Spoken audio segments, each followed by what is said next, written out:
She walked into his world with nothing to hide.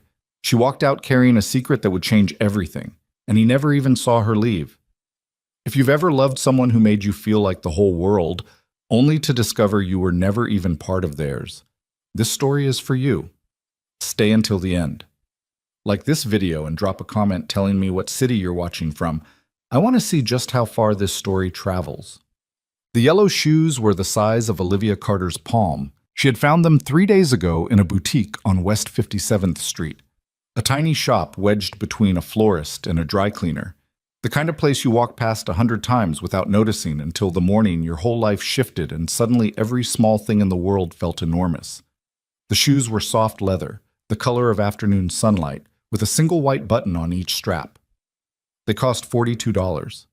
She had stood at the register for a full minute before deciding that yes, she was going to buy them because buying them made it real, and making it real meant she finally had to face what she had been circling around for 4 days. She was pregnant, 25 years old, 2 years into a life she had built from scratch in New York City, a junior graphic designer at a mid-sized firm in Midtown, whose name most people couldn't remember, living in a one-bedroom apartment in Astoria with a radiator that clanged every night at 2 in the morning like someone trying to escape through the pipes.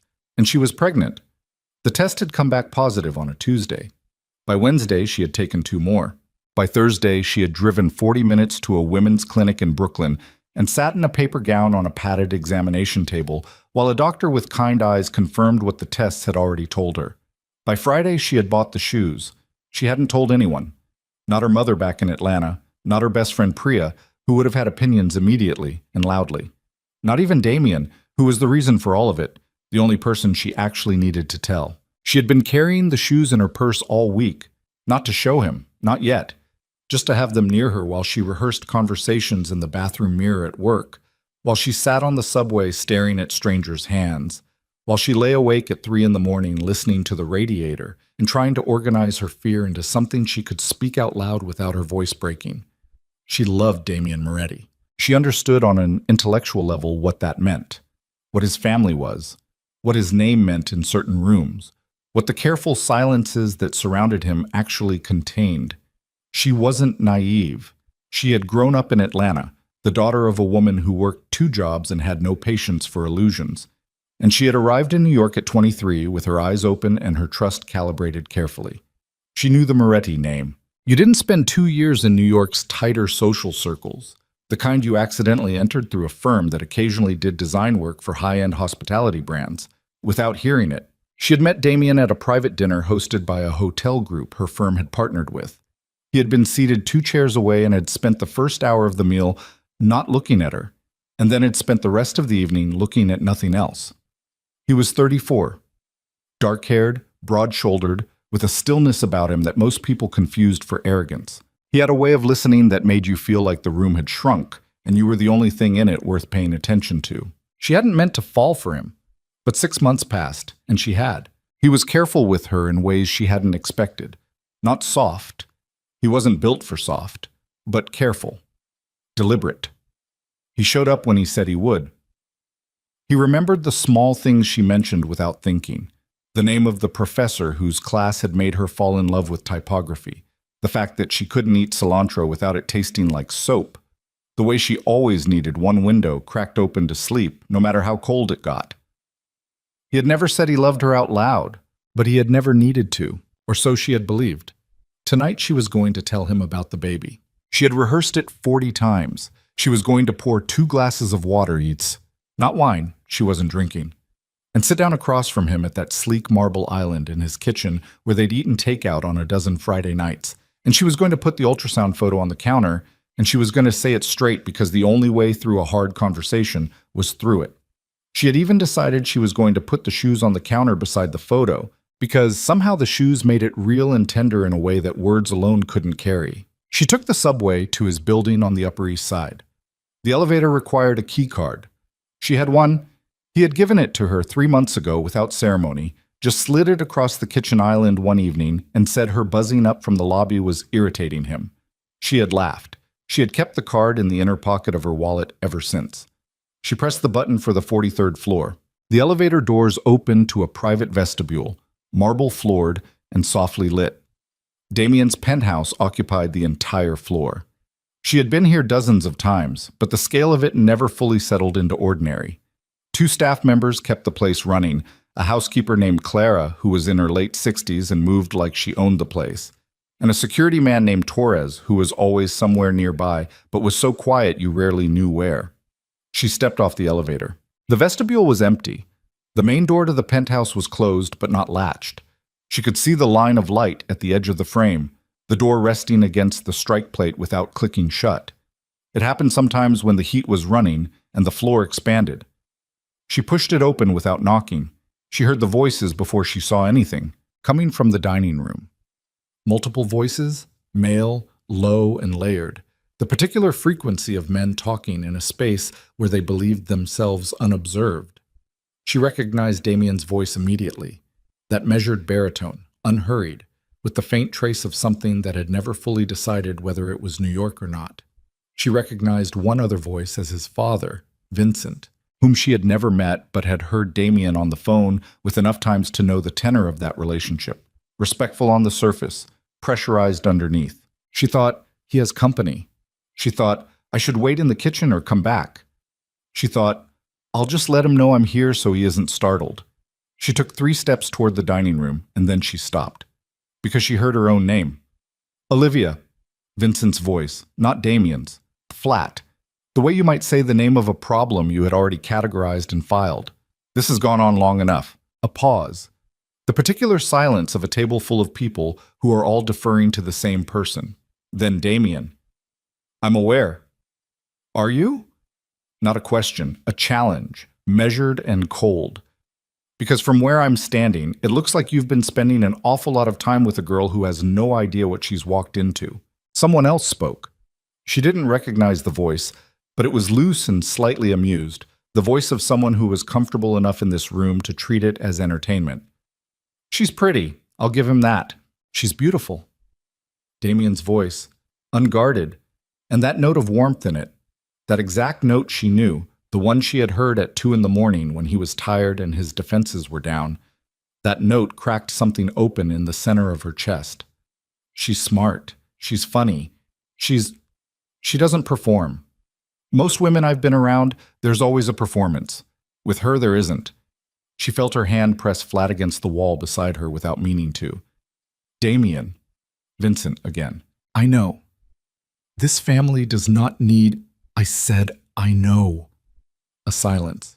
She could hear someone shifting in a chair. She could hear the low hiss of something being poured. Then the amused voice again. So what is she?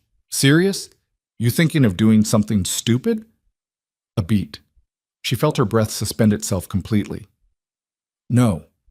Damien's voice, steady and clear. It was never serious. It's been a good 6 months. She's been good. But it's not serious. The next 3 seconds were the quietest 3 seconds of her life. Laughter rolled through the dining room, the easy, comfortable kind, the kind that belongs to people who have been right about something and are too gracious to say so directly. Does she know about you? A different voice, older, deliberate. An uncle, maybe. Someone used to asking the questions that needed asking. No. No hesitation, no flinching, just the word, clean and blunt. And she never will.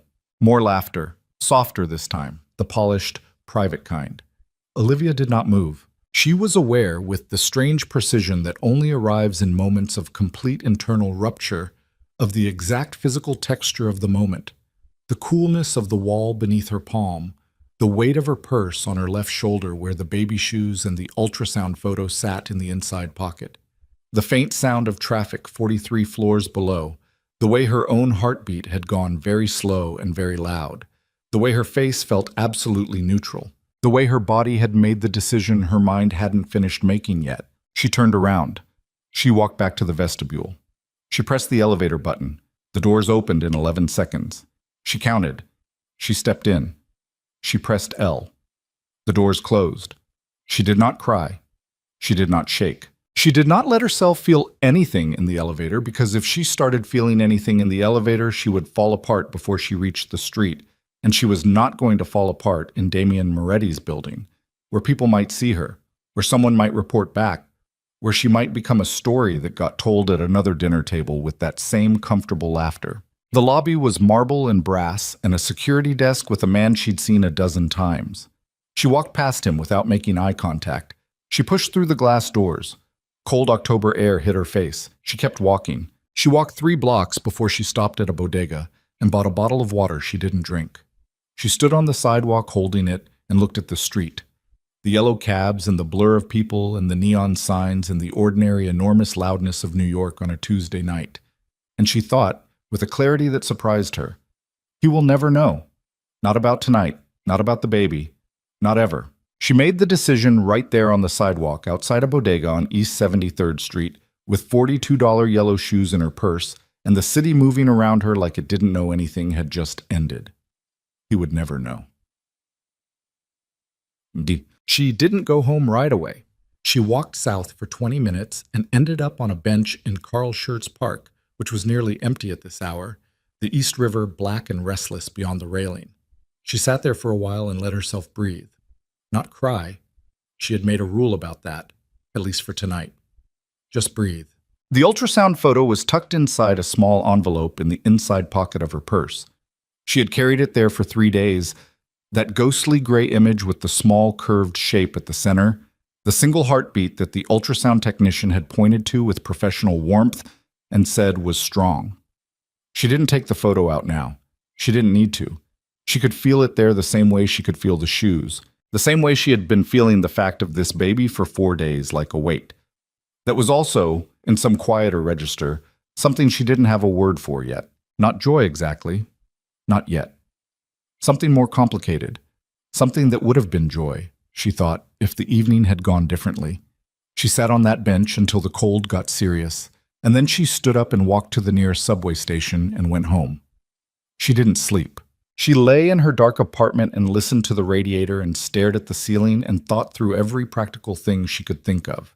Her lease was up in 6 weeks. She had been thinking about renewing. She would not renew. She had $2,400 in savings and 3 weeks of PTO she hadn't used. She had a mother in Atlanta with a 3-bedroom house and a practical nature and no patience for other people's drama, but a deep and unshakable capacity for showing up when it mattered. She thought about calling Damien and saying nothing, just to hear his voice one more time and weigh it against what she now knew. She didn't. She thought about going back to the penthouse and walking into that dining room and putting the ultrasound photo on the table in front of his entire family. She didn't think about that one very long. By 4 a.m, she had made 3 decisions. She was keeping the baby, she was going home to Atlanta, and she was going to disappear so completely that Damien Moretti would spend 6 months assuming she was angry before the full truth of what he'd lost occurred to him, and by then she would be unreachable. She moved fast. That was the thing about Olivia Carter. She had grown up with a mother who treated hesitation as a luxury, and she had inherited that particular muscle without realizing it until it was exactly what she needed. She made lists. She made phone calls. She did not allow herself to spiral. She emailed her landlord within 48 hours. Early termination penalty, she knew, but she had budgeted for it. She gave notice at work, a personal matter, a family situation. She appreciated the opportunity. Her manager was surprised and disappointed and professionally gracious. She packed her apartment in 11 days, which meant leaving behind a bookshelf and a lamp and a mirror. She couldn't fit in a rental van, and she decided that was fine, that those things had belonged to a version of her life that was already over. She changed her phone number on the morning she left New York. She didn't tell Priya where she was going, just said she needed time, that she would explain eventually, that she loved her. Priya sent back a string of concerned texts to her old number that Olivia would never receive. She drove south with her car packed, and her mother's address in the GPS and the radio on low. She stopped once for gas in Delaware and once for food in Maryland, sitting in a fast food parking lot eating a sandwich she barely tasted while the November sky went gray and wide above the highway. She pulled into her mother's driveway in Atlanta at 11:15 on a Thursday night. Margaret Carter was standing on the porch when Olivia got out of the car. She was 54 years old and had the posture of a woman who had decided decades ago that difficulty was not a valid reason to stop standing straight. She looked at her daughter's face and said nothing for a moment. Then she said, "Come inside. You look cold." That was it. No interrogation, no immediate flood of questions. Margaret had learned, through experience, that the full story would come when Olivia was ready to give it, and that the most useful thing in the meantime was to have food and warmth available. It took 3 days. On the third day, a Sunday afternoon, sitting at the kitchen table with coffee going cold between her hands, Olivia told her mother everything: the pregnancy, Damien, the penthouse, the dinner table, the laughter, the exact words. It was never serious, and she never will. Margaret listened without interrupting, which was not a thing that came easily to her. When Olivia finished, Margaret was quiet for almost a full minute. Then she said, "What do you need?" "To stay here for a while." "You can stay as long as you need." "I'm going to have the baby. I'm keeping it." "I know you are." No surprise in her voice, just steadiness. Olivia looked at her hands around the coffee cup. "He doesn't know, and I'm not telling him." Another silence. Margaret didn't argue. She didn't agree exactly. She said, "I hear you." Then she stood up and refilled the coffee and said she was going to make soup, and that was how that conversation ended. In the weeks that followed, the shape of a new life began assembling itself around Olivia. She found a freelance design client through an old contact, remote work, flexible hours, enough to start rebuilding her savings. She set up a home office in the guest room.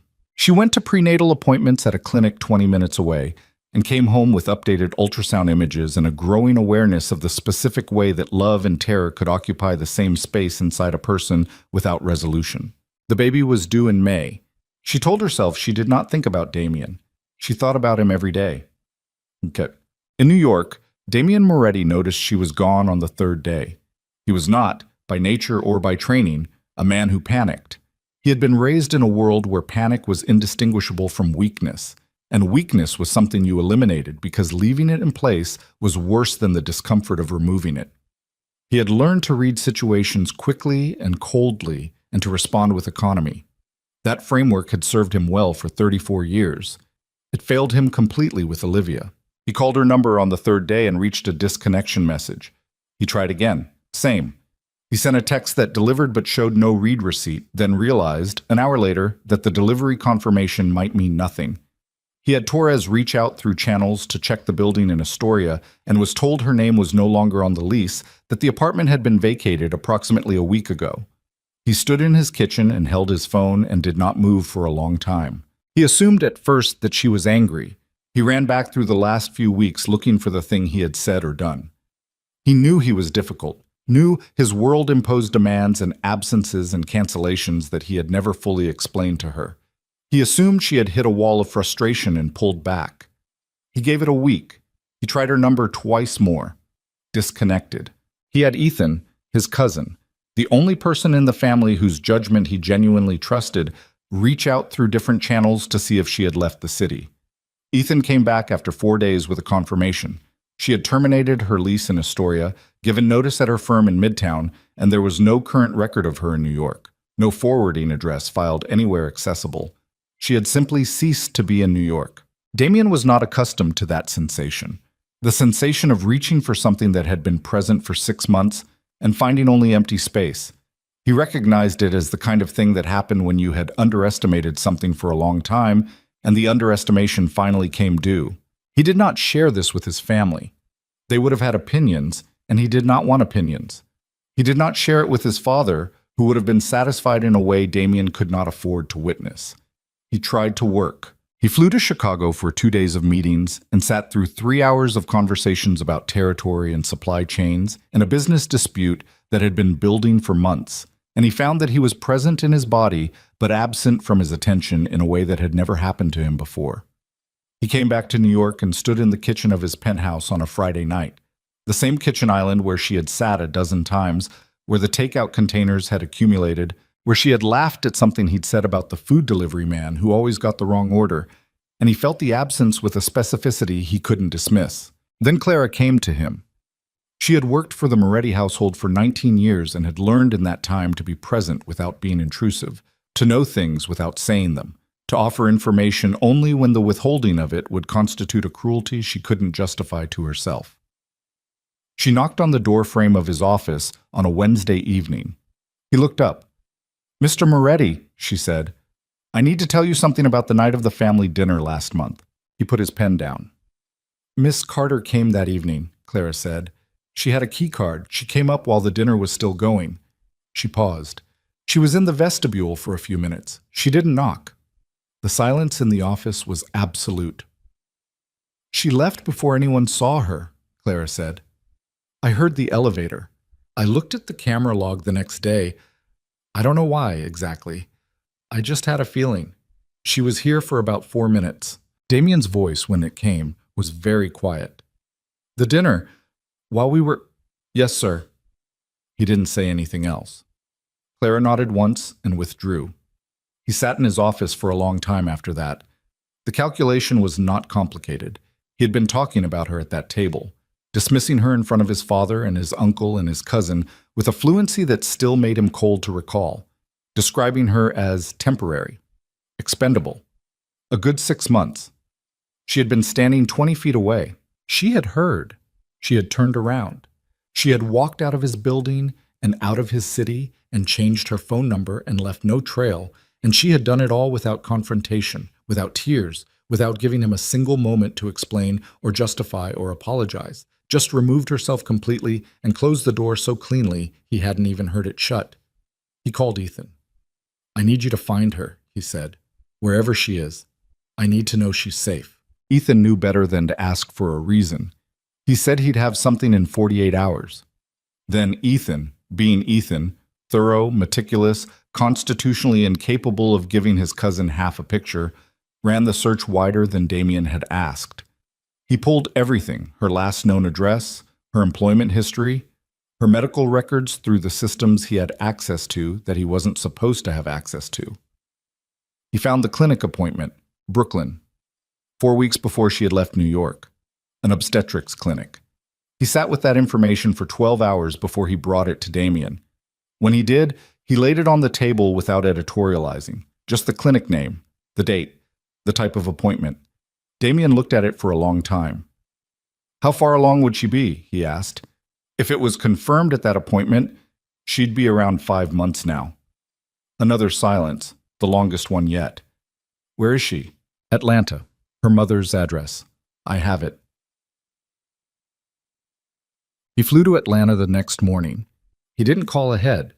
He understood, with a clarity that had arrived fully formed and admitted no argument, that if she knew he was coming, she would not be there when he arrived.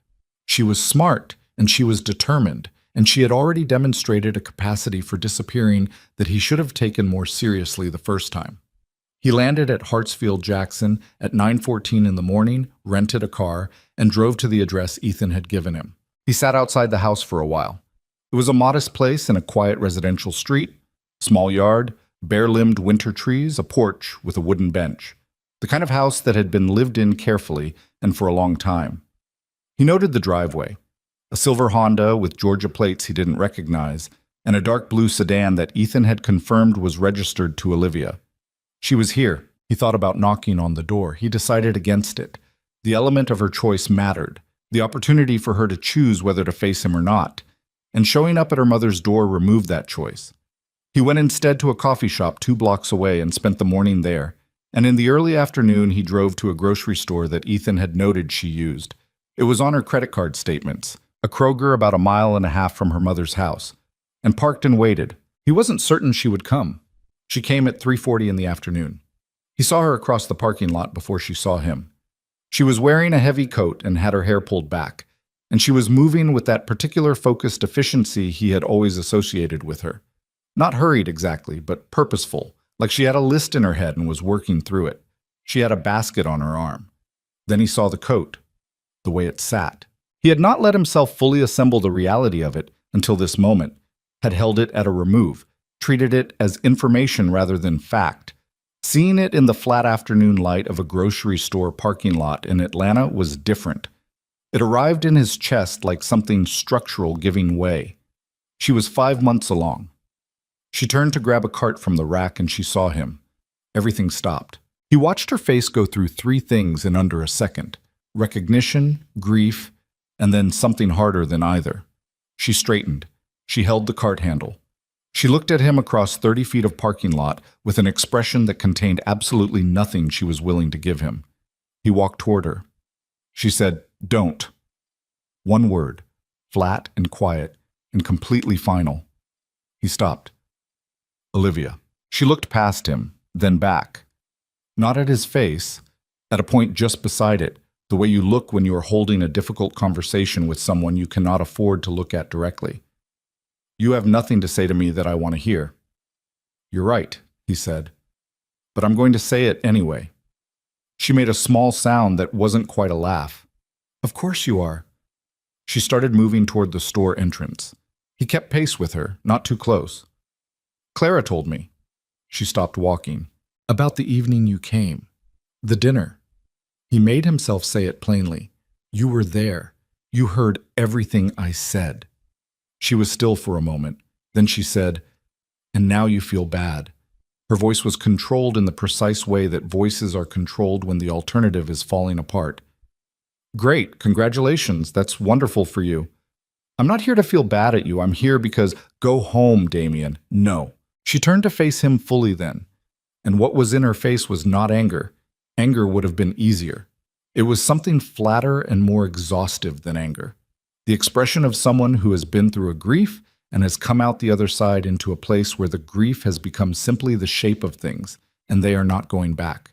"You said it yourself," she said. "It was never serious. I was good company for 6 months. That was your exact description, so go back to New York and have a good life and leave me alone." "Olivia, I have groceries to buy." She went inside. He stood in the parking lot in the cold and let her go. He found a bench near the entrance and sat on it. He waited 22 minutes until she came back out, cart full, and when she saw him still there, she stopped walking for a moment. He stood up. "I know about the clinic," he said. "Brooklyn, 4 weeks before you left." All the color left her face.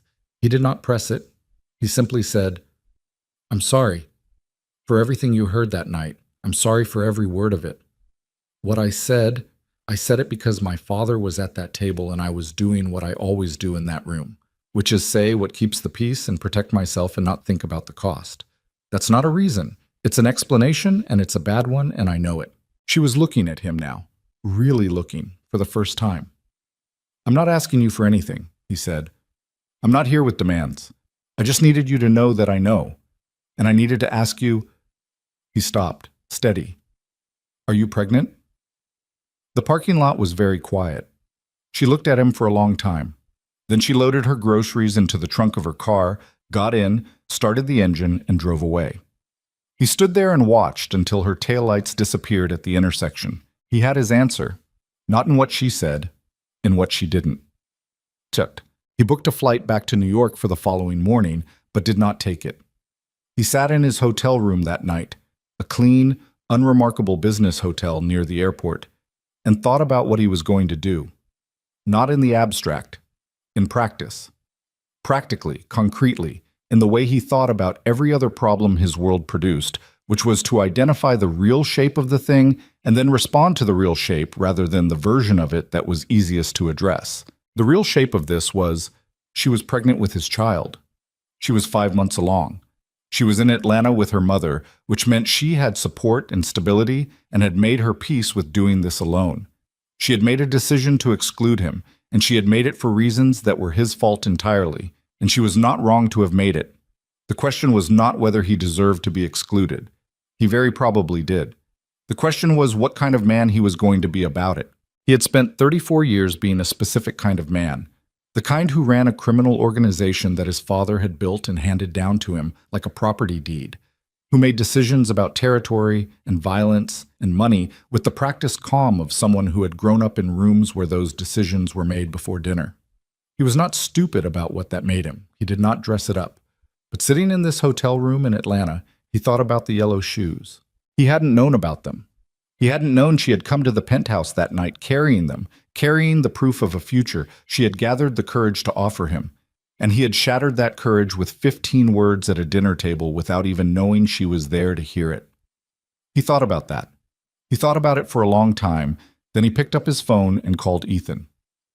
"I need you to find me somewhere to stay in Atlanta," he said. "Short term. Somewhere quiet." A pause. How short term? I don't know yet. Another pause. Damien, what are you doing? He thought about it. I don't know yet, he said again, but I'm not leaving. He hung up and lay back on the hotel bed and stared at the ceiling and listened to the distant sound of traffic, and felt for the first time in years completely uncertain, not about what the right thing was, but about whether he was capable of doing it. Whether the parts of him that were capable of it still existed, or whether 34 years of being what he was had removed them so thoroughly they were simply gone. He didn't know, but in the morning, instead of the airport, he drove back toward the quiet residential street with the winter trees and the wooden porch and the dark blue sedan in the driveway. He parked 2 blocks away. He sat with the engine running. He was still sitting there when his phone rang. Ethan's voice was careful when he said, Damien, there's something you need to know. Your father made a call this morning to Richard. Damien went very still. Richard Moretti, his father's brother. The family's fixer. The word they never said out loud, but everyone understood. The man who made problems go away. He knows where she is, Ethan said. I don't know what he told him exactly, but Richard booked a flight to Atlanta this morning. The engine idled. When does he land? Damien asked. 3 hours ago, Ethan said quietly. He's already there. Damien was out of the car before the engine finished dying.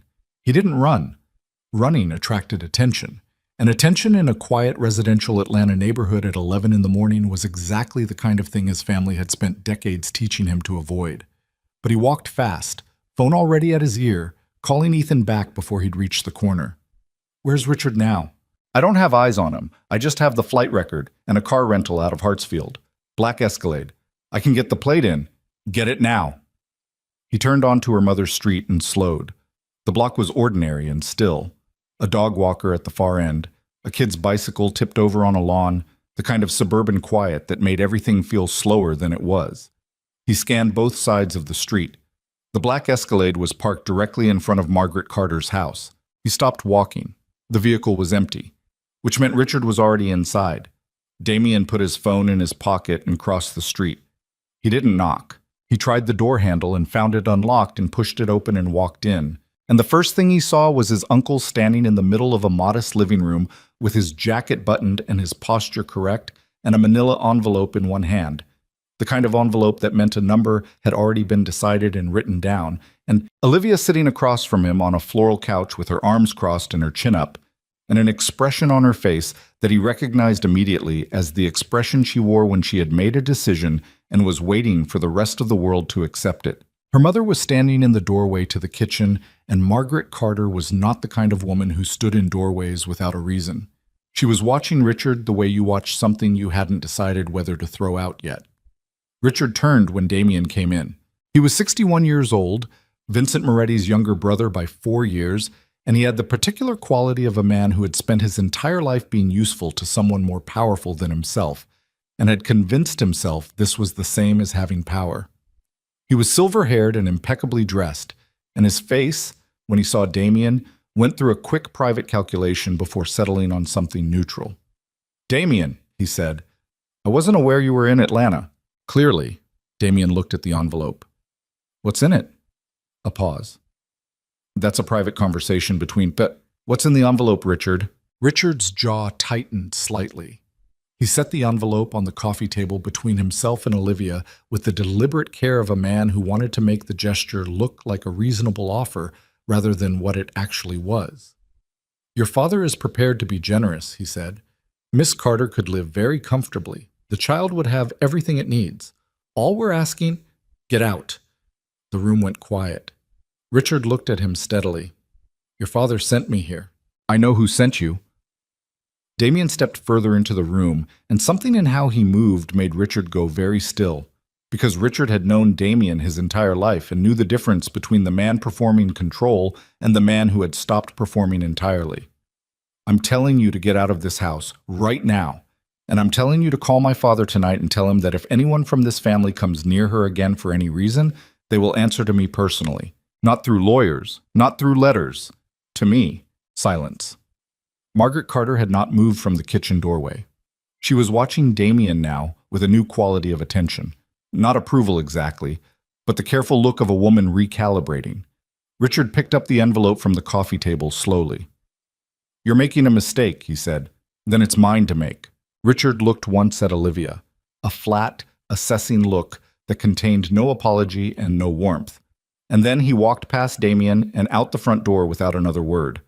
A minute later, the Escalade started and pulled away. The room breathed. Damien turned to Olivia. She was looking at the coffee table where the envelope had been, and her arms were still crossed, and the set of her jaw told him that what had just happened was not going to translate automatically into anything resembling gratitude. "You had no right to come into my mother's house," she said. "I know." "You had no right to—" "I know." He didn't argue it. "Are you all right?" She made a short, almost inaudible sound. "I was handling it." "I saw." "Then why did you—" She stopped herself, pressed her lips together, looked at the window. Margaret Carter spoke from the kitchen doorway, and her voice was level and entirely unapologetic. "You want coffee?" she said. And it took Damien a second to realize she was talking to him. He looked at her. "If that's all right." Margaret said, "Sit down," and went back into the kitchen. Olivia looked at her mother's retreating back with an expression that suggested she and Margaret would be having a different conversation later. Then she looked at Damien, still standing in the middle of the room, and something in her face moved. Not softened, but shifted, the way a locked thing moves when you apply pressure in exactly the right place without forcing it. "Sit down," she said. Her voice was tired. "You're making the room feel small." He sat. She didn't say anything for a moment. From the kitchen came the sound of Margaret filling the kettle with the practiced efficiency of someone who had learned to give difficult conversations a soundtrack. "How did you know he was coming?" Olivia asked. "Ethan, he monitors my father's communications." "Your cousin spies on your father." "My cousin keeps me alive," Damien said. "It's a different thing."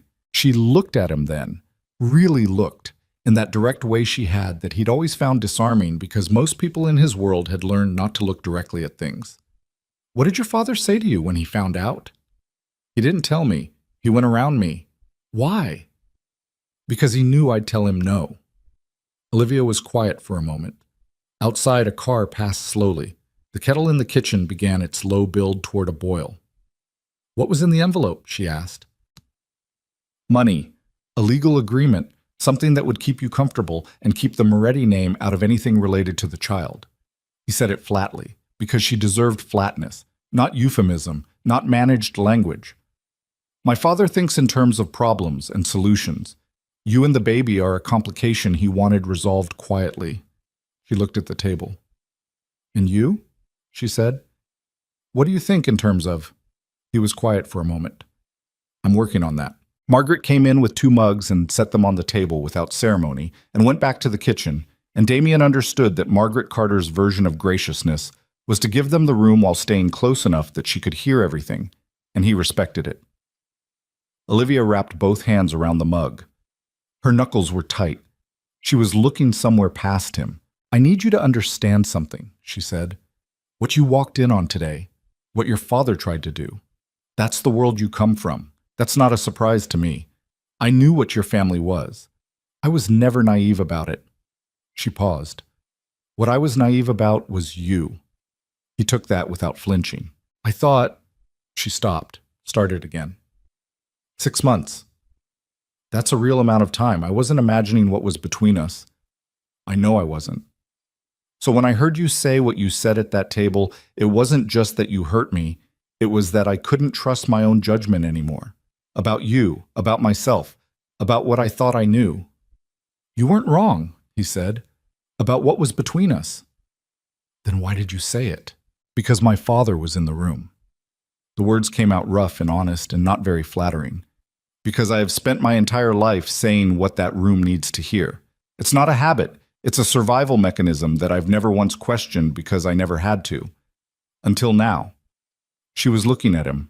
"I said it," he continued, "and I believed it while I was saying it because in that room I become someone who believes whatever keeps the structure intact. And then I sat in my kitchen 3 days later and realized you were gone and couldn't figure out why it felt like something had been removed from my chest." He stopped. "That's not an excuse. I'm not offering it as one. I'm just telling you what was true." A long silence. I'm having this baby, Olivia said. Alone. That's the plan. That was the plan before you showed up in that parking lot, and it's still the plan. I know. I don't want your money. I don't want your family's money. I don't want to be a problem your father has to manage. I know. So what do you want, Damien?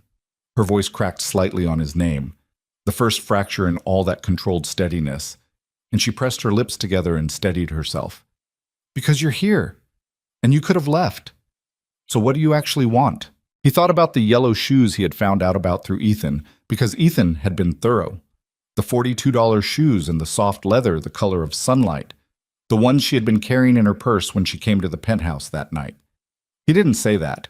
He said, I want to know if there's a version of this where you let me show up, not as a Moretti, not with money or lawyers or anything my father would recognize as meaningful, just showing up, being present, being someone you can call when things get hard.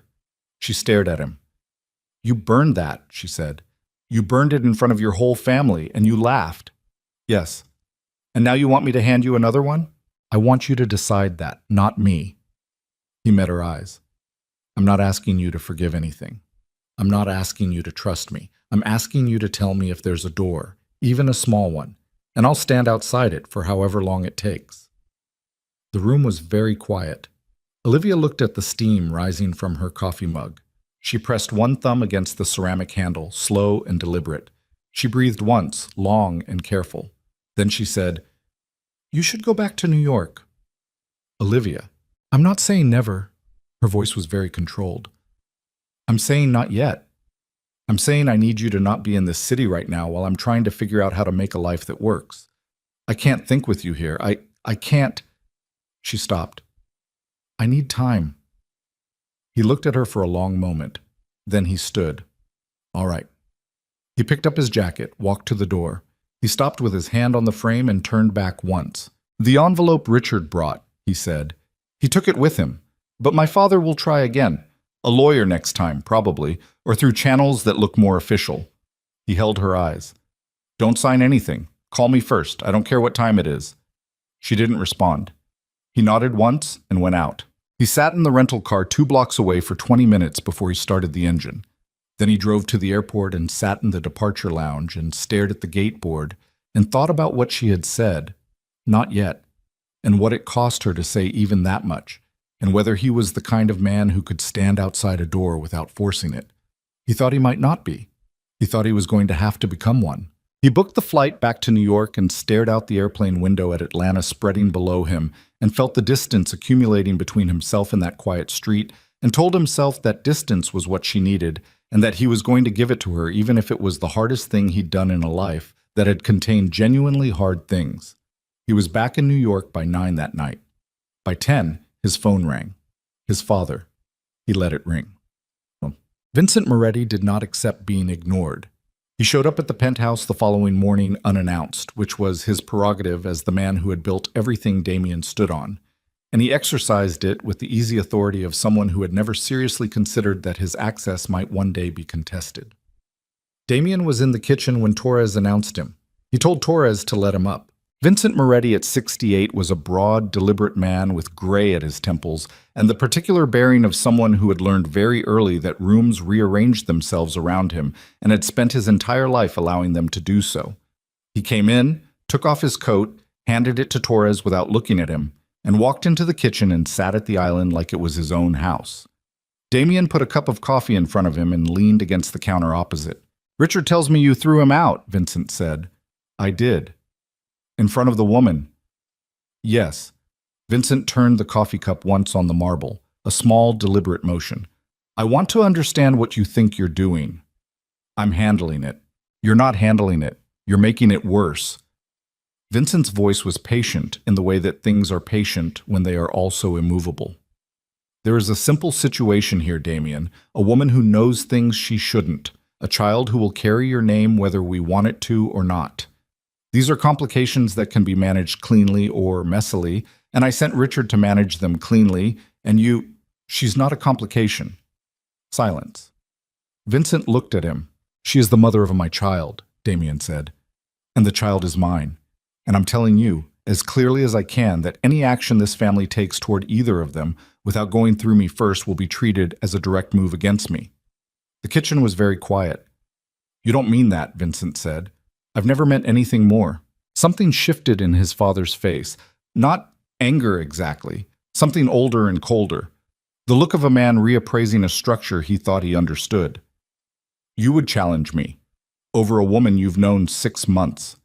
Over my child, Damien said, and the woman who is carrying it. Yes. Vincent was quiet for a long moment. He looked at his coffee. He did not drink it. She'll use it against you, he said finally. Whatever you're feeling right now, she will find the shape of it, and she will use it. That is what women in her position do. You don't know her. I know the type. There is no type. Damien's voice stayed level, but something behind his eyes went hard and bright. She left New York without saying a word. She changed her number. She disappeared and didn't ask me for anything. That is not someone who is positioning herself to use something. That is someone who wanted nothing more to do with me. His father absorbed this. Then let her go, Vincent said. If she wants nothing, give her nothing. Walk away clean. I can't do that. Why not? Because there are yellow shoes in a purse in Atlanta that she was going to show me, Damien thought. Because she came to that penthouse that night carrying a future, and I destroyed it before she could even set it down. He didn't say any of that. He said, because it's the wrong thing to do. Vincent stared at him. Then he picked up his coat from the stool where Torres had draped it, which meant Torres had somehow anticipated this, and he stood and said, quietly and without theater, You are making a decision that will cost you more than you currently understand. Probably, Damien said. Vincent left. The weeks that followed were the strangest of Damien's life. He went back to work. Meetings, decisions, the constant low-level management of a criminal organization that described itself in polite company as a real estate and hospitality group. He did these things competently because competence was a reflex by now. But something in the architecture of his days had shifted in a way he couldn't fully describe and didn't try to. He called Olivia twice in the first 2 weeks. Both times she let it go to voicemail. He left short messages. Nothing pressuring, nothing that required a response. Just, I'm here. Just, I hope you're doing okay. The messages of a man standing outside a door. On the 3rd week, she called him back. It was 9:30 on a Tuesday night, and he was in his office, and her name on his phone screen produced a physical response he would have been embarrassed to admit to. Hi, she said. Hi. A pause. I had a prenatal appointment today. He waited. Everything is fine, she said.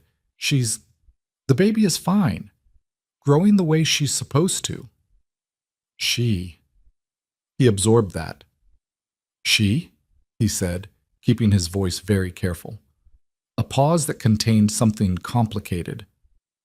I found out the sex. I wasn't going to tell you, but then She stopped.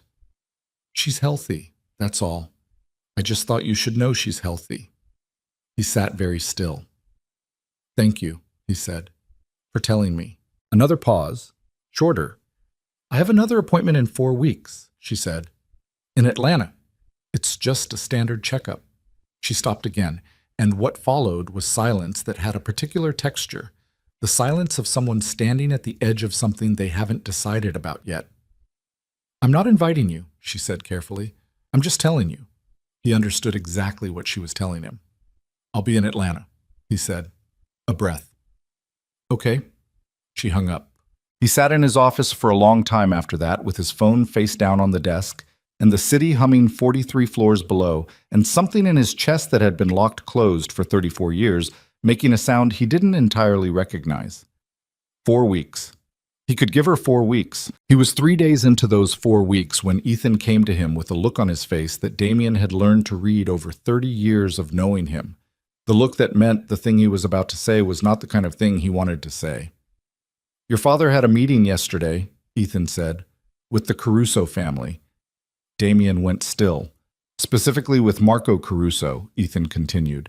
And the topic, from what I can piece together, was a marriage arrangement. The word landed in the room like something thrown. There's a daughter, Ethan said.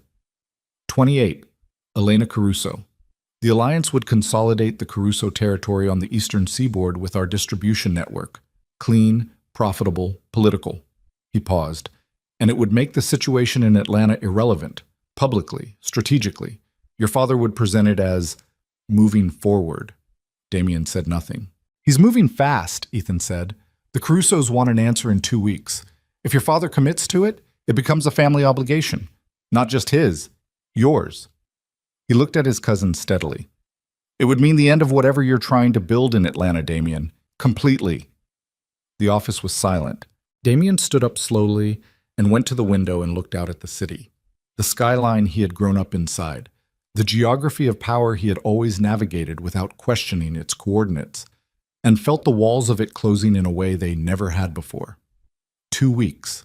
His father was giving him 2 weeks before making a decision that would make every choice Damien was trying to make impossible.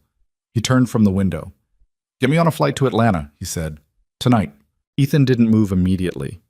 Damien, if you go back there now before she's ready, I know. You could lose whatever ground you've... I know. His voice was quiet and final. Book the flight.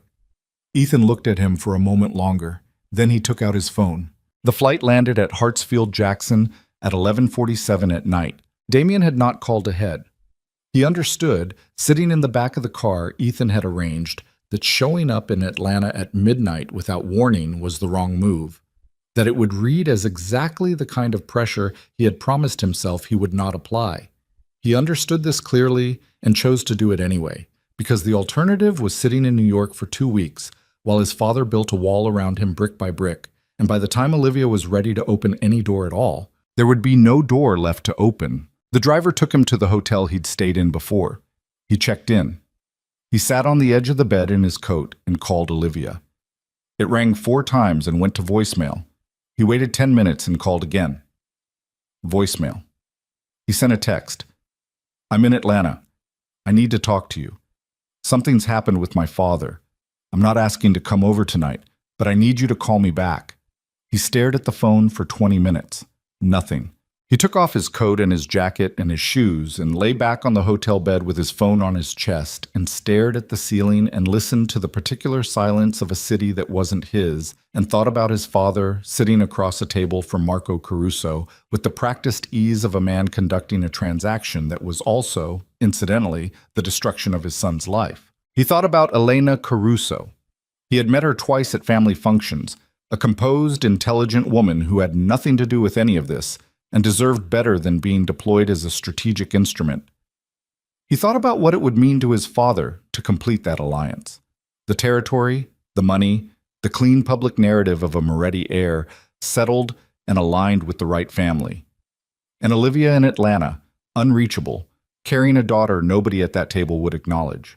He fell asleep with the light on. His phone woke him at 6:12 in the morning. He grabbed it before the second ring. Not Olivia. Ethan. Talk to me, Damien said. I need you to listen without reacting, Ethan said. The particular quality of his cousin's voice, steady, measured, prepared, told Damien immediately that what came next was going to require the instruction. Say it. My father had dinner with your father last night, after you left. A pause. Uncle Vincent knows you're in Atlanta. He assumed you'd go back the moment I told you about the Caruso meeting. He anticipated it. Another pause, shorter. Damien, he's been anticipating it. The Caruso meeting wasn't the plan. The Caruso meeting was the bait. The room went very still. The real play, Ethan said carefully, is a legal one. Vincent's been talking to the family's attorneys for the past 3 weeks about paternity rights, about what it looks like, legally, if you establish a pattern of behavior. Flying to Atlanta, showing up uninvited, pressuring an unmarried woman who is on record as having left New York to get away from you. He stopped. He's been building a file, Damien, documenting your visits, Richard's visit, everything. If he takes it to a family court in Georgia, he can't take anything to family court. I haven't done anything. You showed up at her mother's house unannounced and told Richard to leave. Richard's account of that meeting describes you as aggressive and threatening. That's his account on record. Ethan's voice stayed level. I'm not saying it holds up. I'm saying it doesn't need to hold up in court. It needs to hold up long enough to make Olivia's situation legally complicated, long enough to make her feel like any connection to you puts her and the baby at risk. He paused. Your father wants her to make the legal problem go away herself. He wants her scared enough to sign something. And if you keep showing up, you're giving him the material to scare her with. Damien sat up slowly. He pressed the heel of his hand against his sternum and breathed once. There's more, Ethan said. Say it. The attorney your father is working with, he made contact with a woman named Priya Nair 2 days ago. Olivia's friend. Former friend, I guess, since Olivia cut contact when she left New York. The attorney approached her under the cover of a different matter entirely, asked some questions about Olivia's state of mind in the weeks before she left the city, her stability, whether she'd seemed erratic, whether there'd been any concerning behavior. A pause that felt very deliberate. Priya didn't know what she was being used for. She answered the questions honestly because she thought it was something else. But those answers are now in a file your father's attorney is building. Damien stood up. He walked to the window. Atlanta in early morning. Gray sky, the thin light of January pressing against the glass. He's going to try to establish that she's an unstable mother, Damien said. It came out flat, not a question. He's building the option to, Ethan said. Whether he uses it depends on whether he needs to. Right now it's leverage. It's a threat he doesn't have to make out loud. If Olivia ever tries to formalize anything, custody, child support, the Moretti name on a birth certificate, your father has a file ready to make her legal situation very difficult and very public. The window glass was cold. Damien pressed 2 fingers against it without meaning to, feeling the January seeping through. He's been doing this for 3 weeks, he said. Yes. While I was standing outside her door giving her time. Yes. He was quiet for a long moment. You knew? He said. Quietly. The word had an edge under it that he didn't try to hide, a silence on Ethan's end that answered before the words did. I found out 4 days ago. I've been trying to verify it fully before I brought it to you. I didn't want to give you something half-built. A pause. I'm sorry. I should have told you the moment I suspected. Damien said nothing. Damien, I need an hour, he said, and hung up. He stood at the window for a long time. The thing about his father's move, the thing that made it genuinely cold rather than merely ruthless, was how well it understood him. Vincent Moretti had looked at his son and correctly identified the one strategy Damien couldn't defend against directly. A frontal confrontation Damien could meet. Money he could refuse to let her accept. Even a legal battle, if it came to that, he could fund and fight. But he couldn't fight a file that didn't officially exist yet. He couldn't defend Olivia against a threat that hadn't been made. And the more he showed up in Atlanta, the more material his father had to work with. He had been given space as a tactic. His father had used that space as a construction site. He picked up his phone and called Olivia. This time she answered on the second ring. It's early, she said. Not angry, cautious. I know. I'm sorry. He heard her breath shift slightly, the adjustment of someone sitting up in bed coming to attention. I need to see you today. I need to tell you something in person. A pause. What happened? Not on the phone. Damien. Her voice had gone careful in the way that meant she was already afraid and was deciding whether to admit it. Tell me right now what level of panic I should be at. You shouldn't panic at all, but you need to hear this. A longer pause. He could hear her breathing, slow and deliberate, and he knew she was doing the thing she always did when she was deciding something, pressing her thumb against her palm, a small private gesture he'd noticed 100 times without ever commenting on. Coffee shop on Peachtree, she said. There's a place called Lena's. 1 hour. She hung up. Lena's was a small place with wood tables and mismatched chairs, and the smell of dark roast so deep in the walls it had become structural. It was a quarter full at 7 in the morning, a few people with laptops, a man reading a physical newspaper, a young mother with a toddler who kept trying to climb off her chair. Damien was there first. He took a corner table with sight lines to the door and ordered black coffee and sat with both hands around the cup and watched the entrance. Olivia came in 9 minutes later. She was 7 months along now. The coat she was wearing was a heavy gray wool that she had unbuttoned at the front because there was no longer a practical way to button it. Her hair was down. She looked like she hadn't slept particularly well, which made two of them. She spotted him immediately and came directly to the table without pausing at the counter, which meant she was too tense to want coffee, which meant she was more afraid than she'd sounded on the phone. She sat down. She looked at his face. "Tell me," she said. He told her. All of it. The Caruso meeting.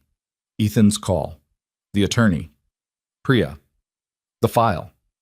He laid it out in sequence without softening any of it, because she needed the full picture and she needed it straight, and the one thing he refused to do in this moment was manage her reaction by managing the information. She listened without interrupting. When he finished, she was quiet for almost a full minute. She was looking at the table surface, the wood grain, the ring his coffee cup had left. Her hands were flat on the table in front of her, and he could see the tension in them, the way her fingers had gone very still in the deliberate way of someone preventing themselves from movement. "Priya," she said finally. She didn't know what she was giving them. The attorney misrepresented. "I know she didn't know." Olivia's voice was controlled and very quiet. I'm not angry at Priya." She stopped. "I left her behind too. I just disappeared on her. She probably answered those questions because she was worried about me and nobody had told her anything." She pressed her lips together.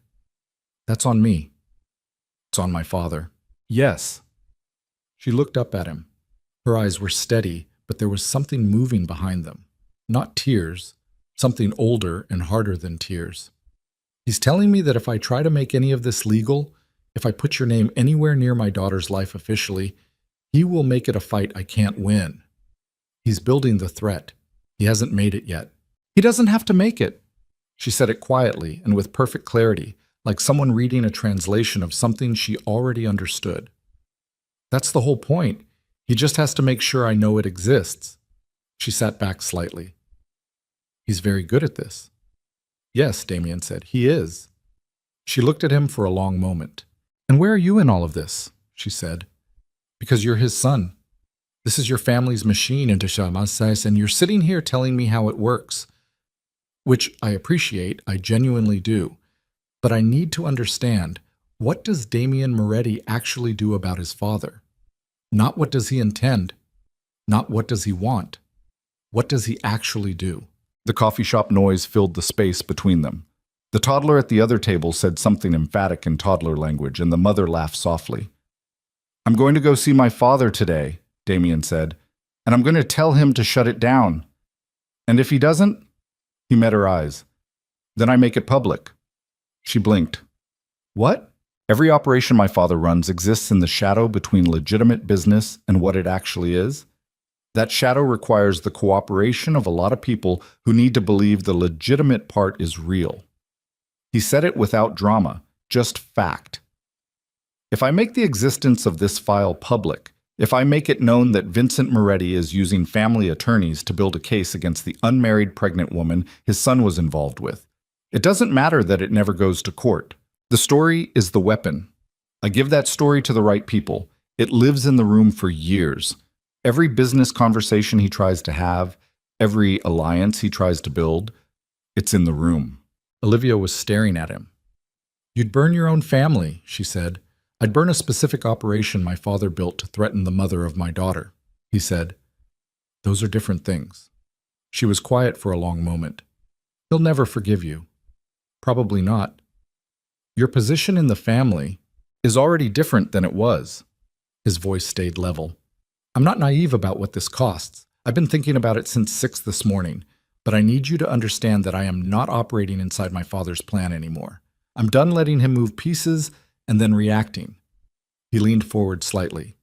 "I need you to trust me enough to give me 48 hours. Let me go to New York, have this conversation with my father face to face, and deal with it directly. If it works, the file goes away and my father understands that you are off limits permanently. If it doesn't work, you burn it down." "Yes." She looked at him for a long time. She had, he thought, the most honest face he had ever seen on a person. Not in the sense of being easy to read, but in the sense that what was on it was always what was actually there. No performance. She had told him that herself, months ago, that she was too tired to perform. And right now, what was on her face was a complex and unresolved calculation that had a lot of factors in it and was working through all of them in real time. 48 hours, she said finally. He nodded. And then you call me. Whatever happened, you call me first. Yes. She pushed her chair back and stood. She was reaching for her coat when she stopped and looked at him with an expression that was different from anything else she'd shown him this morning. Quieter and more complicated and almost against her will. She kicks at night, she said. The baby. Around 10 o'clock every night, like she's announcing something. She paused. I thought you should know that. He looked up at her. She nodded once and walked out. He sat there for a while after she left and let the information settle into him. The weight and warmth of it, the specific beauty of it, the 10 o'clock kicks. And then he put money on the table and went back to the hotel and booked the first flight to New York. He landed at JFK at 2 in the afternoon. He did not go to the penthouse.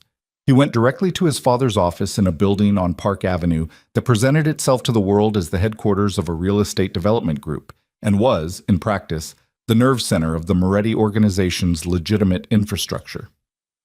He told the assistant he didn't have an appointment. She started to say his father was in a meeting.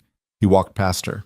Vincent's office was a large corner room on the 32nd floor with windows on two sides and the kind of furniture that communicated permanence rather than comfort.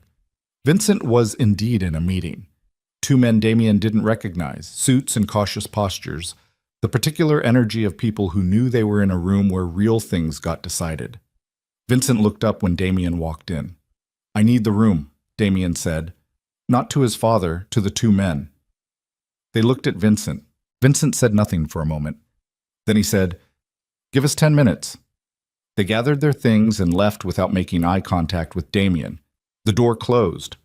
Vincent leaned back in his chair and looked at his son with an expression of composed, unhurried assessment, like a man inspecting a structure he had built, and was deciding whether a crack in it was superficial or foundational. You've been to Atlanta again, he said. You know I have. And now you're here.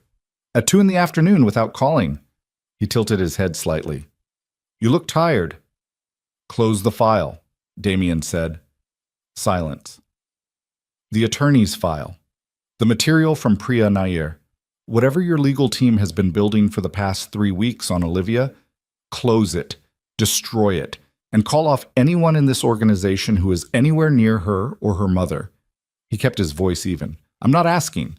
Vincent looked at him steadily. And if I don't, Vincent said, then I have a conversation with Marco Caruso, directly. I call him personally, and I tell him that while his family has been negotiating an alliance with ours, my father has been building a legal file against the mother of my unborn child as leverage to keep her compliant. Saki apai He paused. The Caruso family has daughters, father, 2 of them.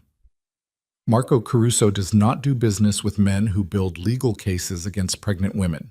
That alliance is worth $40 million over the next 5 years. I will end it with one phone call.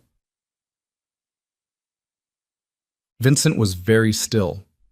Furthermore, Damien said, I have enough documentation of the family's actual operations, not the real estate front, the actual operations, to make the next 18 months very uncomfortable for people who need to believe we are what we say we are. I'm not threatening to go to law enforcement. I'm threatening to make our business partners nervous. And nervous business partners make bad decisions that cost money. He let that land. Shut it down, today. The office was completely silent. Vincent Moretti looked at his son across the desk for a long moment. Long enough that the light from the windows shifted slightly, the winter afternoon moving through its short arc. You would do that, he said. Not a question, something that sounded almost like wonder, the reluctant kind. I would do that, Damien said. Another silence. She has you, Vincent said quietly, not cruelly, with the flat precision of an observation. That woman has you completely. My daughter has me, Damien said. Olivia is her mother, so yes, I'm choosing them, both of them, every time. Vincent looked at the desk surface. Something moved in his face, something old and very deeply buried, the kind of thing that doesn't surface often in men like him. Whatever it was gone quickly. The Caruso alliance, he said. I'll withdraw my objection to it, Damien said. If the file disappears and she is left alone permanently. A long pause. Elena Caruso is a good woman, Vincent said. I know she is.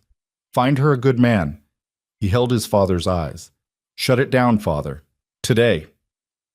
Vincent said nothing for 30 seconds. 40. The city spread below the windows in every direction, enormous and indifferent. Then he picked up the phone on his desk and dialed an internal number and said 3 words to whoever answered, cancel the file. He set the phone down. He looked at his son and said, you understand what you're building in Atlanta will bring problems I won't protect you from. I know. If the organization ever sees it as a vulnerability, I know. Damien didn't move. I'll handle what comes. That's always been the arrangement. Vincent nodded once. Damien turned and walked to the door. He had his hand on the frame. The same position, the same gesture as the morning in Margaret's living room. And he heard his father say quietly from behind him, she must be something. He stopped. He didn't turn around. She is, he said, and walked out. He was in the elevator, descending 32 floors toward Park Avenue, when his phone buzzed. Not Ethan. Not Olivia. A number he didn't recognize. Georgia area code. He answered. A woman's voice, professional and very calm. Mr. Moretti, this is Dr. Anita Webb calling from Grady Memorial Hospital in Atlanta. I'm trying to reach the emergency contact for Olivia Carter. She listed your name and number as... His stomach dropped through the elevator floor. What happened? He said. Miss Carter was brought in approximately 40 minutes ago. She's stable, but she went into early labor, and there are some complications. We need to... The doctor's voice continued, precise and measured, but Damien had already stopped processing the specific words because the only word that mattered had already reached him, complications. And underneath it, the word the doctor hadn't said yet, the word that lived inside complications when you were 7 months pregnant and you were alone and 40 minutes had already passed before anyone thought to. He was already moving before the doctor finished the sentence. Elevator doors opened at the lobby, and he was through them before they had fully parted, coat in one hand, phone at his ear, crossing the marble floor of the Park Avenue building at a pace that made the security desk guard stand up slightly before recognizing him and sitting back down. He hit the street and the January air came at him like a wall, and he was already calling Ethan with his other hand, 2 phones, 2 calls, both ringing. Dr. Webb was still talking. The placenta has partially separated, which is causing the early labor, and we're monitoring both her and the baby closely, but at 32 weeks there are protocols we need to... Is she conscious? Yes, she's in pain, but she's conscious and stable. We're managing I need to be there. Mr. Moretti, that's entirely... How long does she have before you have to make a decision about delivery? A brief pause. The pause of a professional recalibrating to a different kind of conversation. We're trying to slow the labor. If we can stabilize in the next few hours, we may be able to hold off. But if the separation worsens, I'll be there in 2.5 hours, he said. Do not make any decisions that can wait until I'm there. The medical decisions are made in consultation with the patient. I know that. I'm asking you not to let her face them alone. His voice cracked slightly on the last word, and he didn't try to hide it. Please. Another pause, shorter. We'll keep her informed and supported, the doctor said. Come quickly. He hung up. Ethan picked up on the first ring. I need a car to JFK right now, and the first available flight to Atlanta. Charter if commercial is more than 40 minutes out. Move. What happened? Olivia, hospital, early labor complications. Move, Ethan. He heard Ethan already typing. Car's 4 minutes. There's a Delta flight at 4:50. You can make it if... Get me on it. Done. Damien? A pause. She's going to be all right. He didn't answer that. He stood on the sidewalk in the January cold and watched the traffic on Park Avenue and thought about a woman in a hospital bed in Atlanta who had listed his name as her emergency contact at some point, when he didn't know. He hadn't known that. That information arrived in him now with a physical weight, and who was alone with something frightening and medical and 32 weeks along. And the 2.5 hours between him and that room felt like geography he could not accept. The car arrived in 3 minutes. He got through security at JFK with 8 minutes to spare and boarded still in his coat, not stopping at the gate lounge, walking straight down the jet bridge while the attendant behind him said something about the boarding process that he didn't hear. He sat in the window seat and put his phone on his knee and stared at it. She had put his name down. Somewhere in the process of building her new life in Atlanta, prenatal forms, hospital intake paperwork, the administrative machinery of having a baby, she had written his name in the box that said emergency contact, and she had put his phone number beside it, and she had not told him. He didn't know what to do with that. He sat with it the way you sit with something that's too large to hold properly, just keeping it close, letting it press against you. The flight was 1 hour and 41 minutes. He spent most of it with his elbow on the armrest and his hand over his mouth, staring at the seat back in front of him, running calculations he couldn't complete because he didn't have enough information. Placenta separation. 32 weeks. Early labor. He knew enough to know that 32 weeks was not catastrophic. Babies born at 32 weeks survived, thrived, grew up and lived whole lives. But he also knew enough to know that it was not nothing, that it was a territory of risk, and Olivia was in it alone. He landed at 5:43. He was in a cab before the jet bridge door had finished opening, badge and status doing the work, and he told the driver Grady Memorial, and the driver nodded and merged into the airport traffic, and Damien sat in the back watching Atlanta come at him through the window and called Dr. Webb's number. She answered after 2 rings. "She's still in labor," Dr. Webb said. "We've been administering medication to slow the contractions. It's working, partially, but the separation is stable. It hasn't worsened. That's good." "How is she?" A slight pause. "She's frightened. She's managing it the way she manages most things, which is by asking very precise questions and processing the answers carefully. But she's frightened. Her mother is here, has been since about an hour after Miss Carter arrived." A brief warmth entered the doctor's professional register. "Mrs. Carter is a very settled presence." "Yes," he said.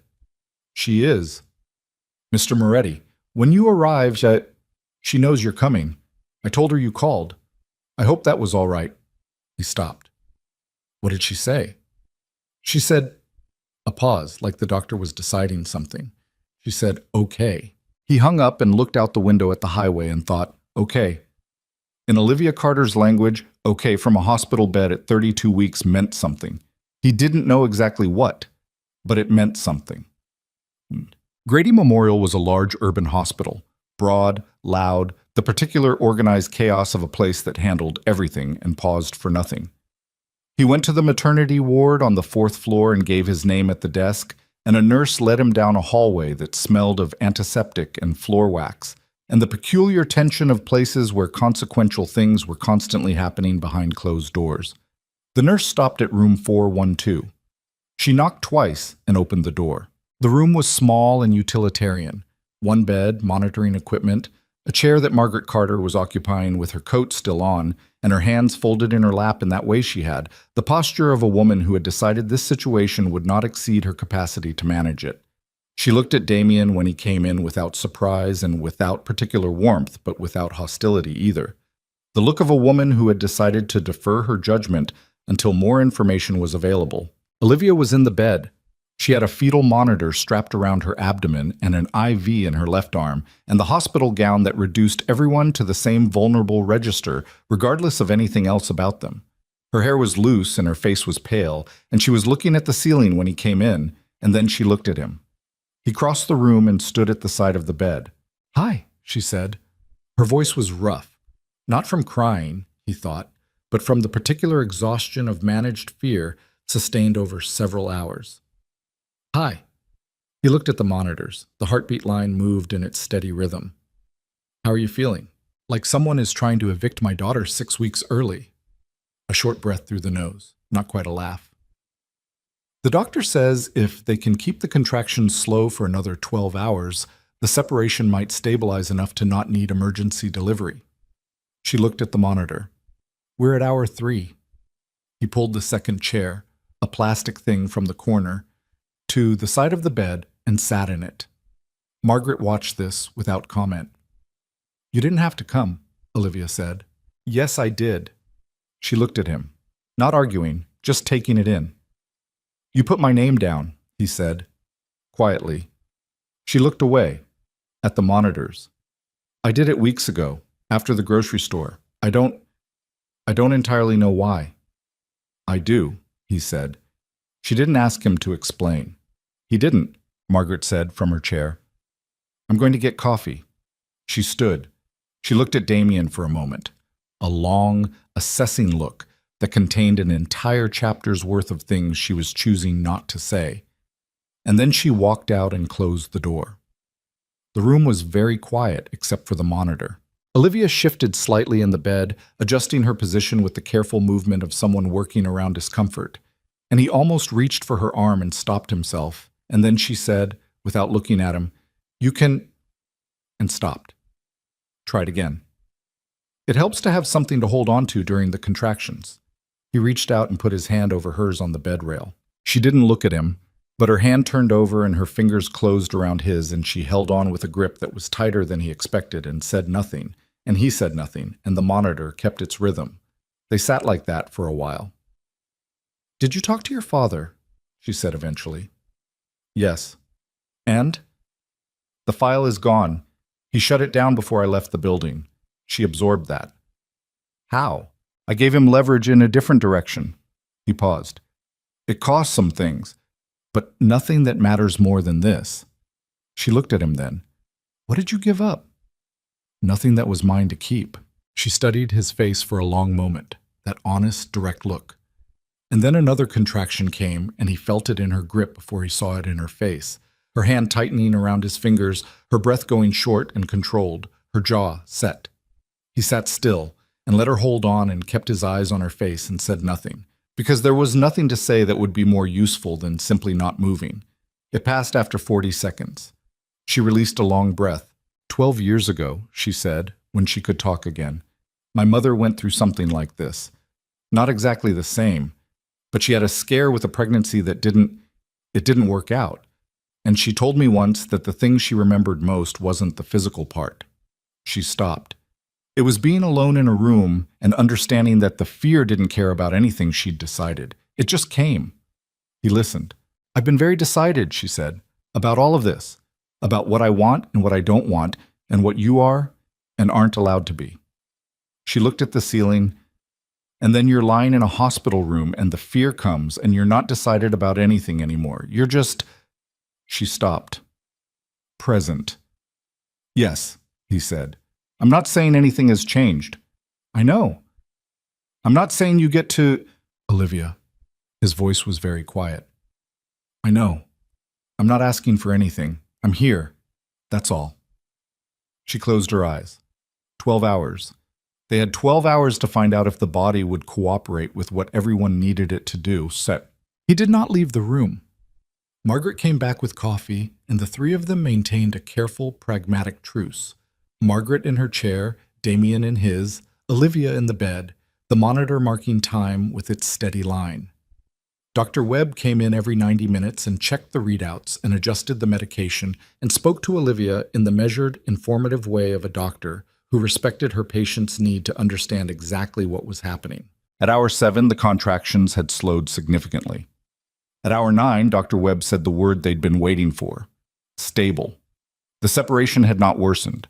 The baby's heart rate was strong and consistent. The early labor was responding to the medication. If the next 3 hours held, they would take Olivia off the emergency protocol and move to monitoring. Damien felt something that had been locked in his chest for 9 hours release so suddenly it almost hurt. Olivia said, "Okay," in her precise, controlled way. And then, when Dr. Webb had gone, she turned her head to the side and he saw the exact moment the control slipped. Not collapsed, just slipped, just the one moment.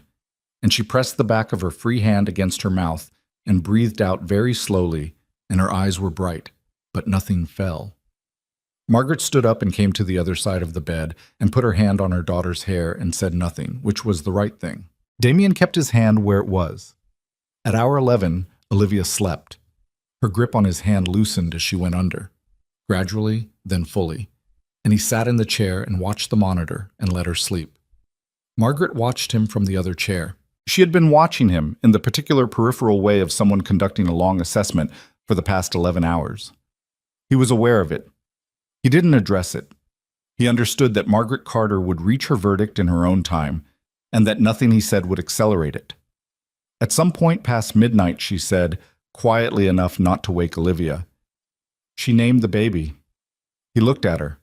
She hasn't told you, Margaret said. It wasn't a question. No. Margaret was quiet for a moment. She told me 2 weeks ago. She was very certain about it. She paused. Clara. He looked at the monitor. The name arrived in him quietly and then less quietly. The weight of it, the specific choice of it.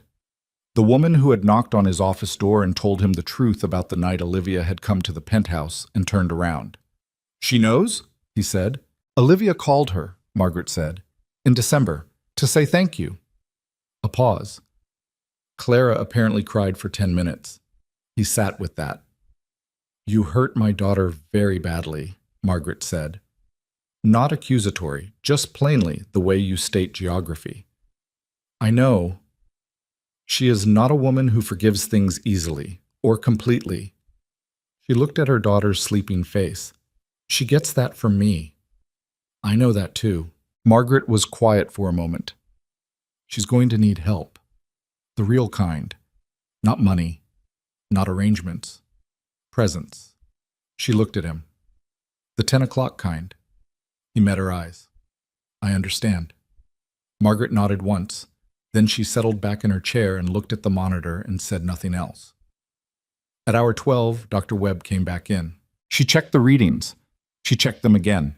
She made a note on her tablet and looked at Olivia, who had woken up in the last 20 minutes and was watching the doctor's face with the focused attention of someone reading a verdict.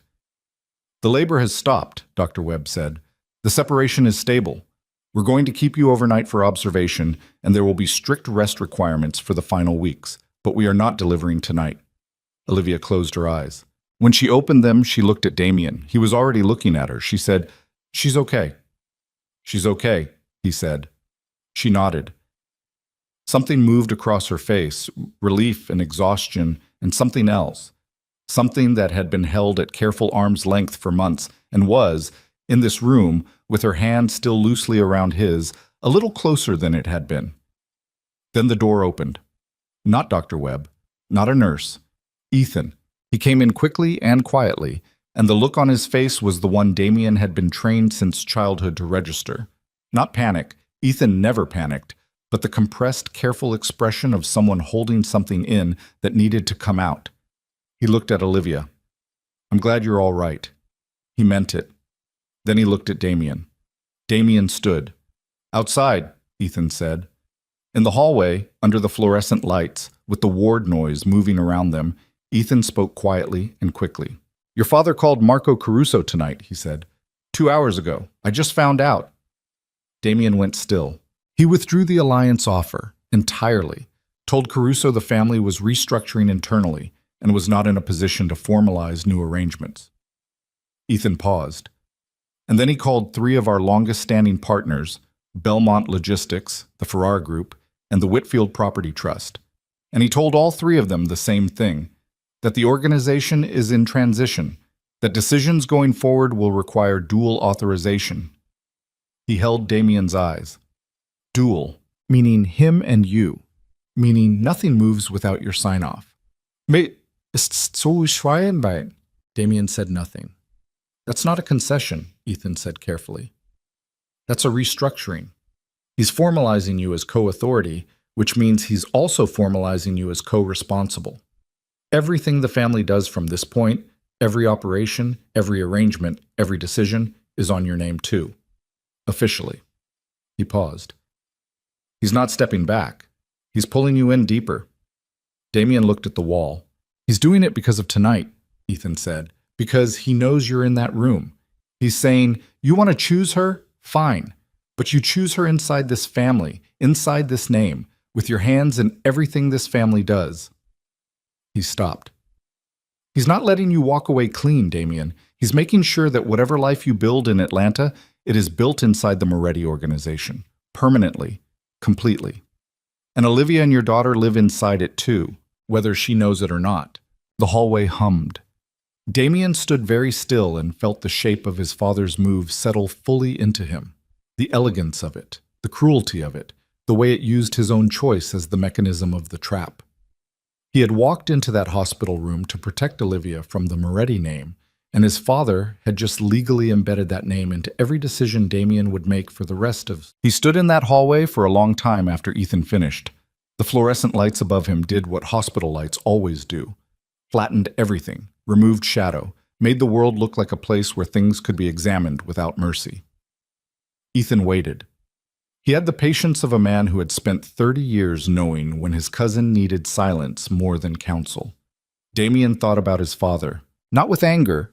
The anger had burned through its fuel somewhere over the Atlantic on the flight back from a different crisis months ago, and what remained was something colder and more permanent than anger. He thought about Vincent Moretti at 68, sitting in that corner office on Park Avenue, making phone calls in the dark hours of a January night to restructure an entire criminal organization's authorization chain because his son had chosen to sit in a hospital room in Atlanta instead of coming home. He thought about the specific architecture of his father's mind, the way it treated love as a liability to be managed, the way it turned every human choice into a strategic variable, the way it had looked at Damien's presence in that hospital room and seen not a man sitting beside the mother of his child, but a weakness that needed to be converted into a leash. He thought about the yellow shoes. He thought about Clara and the name Olivia had given a baby who wasn't born yet, and the 10 o'clock kicks, and a woman lying in a hospital bed who had written his name in the emergency contact box weeks ago without telling him, and had held his hand for 11 hours without asking for anything, except that he not move. He thought about what it would mean to spend the rest of his life co-authorizing decisions for an organization that operated in the space between legal and criminal, with his name on every document, his signature on every arrangement. Olivia and Clara living inside a structure that his father had built and that his father had just formally locked him deeper into. And he thought, no, not negotiated no, not strategic no, not the no that comes with a counteroffer or a modified arrangement. Just no. The flat, final kind, the kind that comes from somewhere below calculation, from whatever part of a person is left when everything that's been constructed around them gets stripped away. He looked at Ethan. Call Whitfield, he said. Tonight. Tell them the dual authorization arrangement is not in effect. Tell them any communication from the Moretti organization goes through me directly, or it doesn't go at all. Ethan blinked. That directly contradicts your father's, I know. Damien, he'll treat that as what I know what he'll treat it as. His voice was very quiet. Make the call. Ethan looked at him for a long moment. The look of a man who had been loyal his entire adult life and was now being asked to decide what that loyalty was actually made of. Then he took out his phone. Belmont and Ferrara too, he said. All three, tonight. Ethan nodded and stepped away down the corridor. Damien went back into the room. Olivia was awake when he came back in. Margaret had fallen asleep in her chair with her coat still on, the deep, economical sleep of a woman who had learned to rest efficiently because rest was a resource and you didn't waste resources. The monitor kept its rhythm. The room was quiet. Olivia watched him cross to the chair beside her bed and sit. She looked at his face. What happened? She said. Not a question, the way she'd said it before. This was a different register, quieter and more careful. The voice of someone who could read the specific quality of stillness on a person and was bracing for what it meant. He told her.